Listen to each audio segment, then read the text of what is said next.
everybody, it's G. Benito from Cheeky Cocktails, and I'm going to show you what comes in your 8-pack of all-natural cocktail mixers when you order from us. I blurred my address in the video, so please ignore this weird little box. So it looks like this when it comes in the mail. It's obvious it's from Cheeky Cocktails. When you open it up, you're going to find 2 cards on the inside. The first one just says, "Hello, friend." It introduces ourselves, welcomes you to the family, says hello. The other one, you're going to see we break down 2 methods for you for making cocktails, the fancy method and the batchology method. Basically how to make 1 cocktail at a time versus making 5 or 6 cocktails at a time, if you want to entertain or you want to have them for later.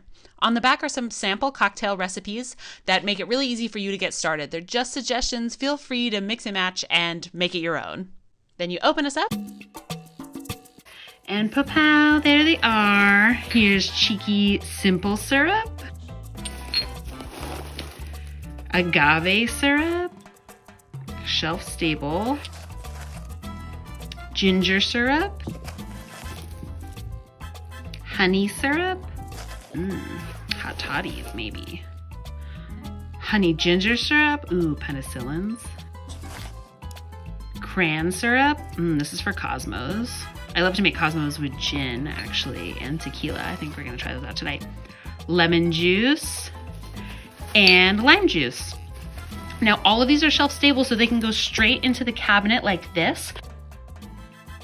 Once opened, the syrups will stay good in the fridge for up to a month. As for the lemon and lime juice, those would also stay good in the fridge for up to a month, but for best quality, we recommend you consume them within a couple of days of opening, ideally within the first week after opening. Visit our website, www.cheekycocktails.co, and on Instagram @Cheeky Cocktails, and on TikTok @Cheeky Cocktails.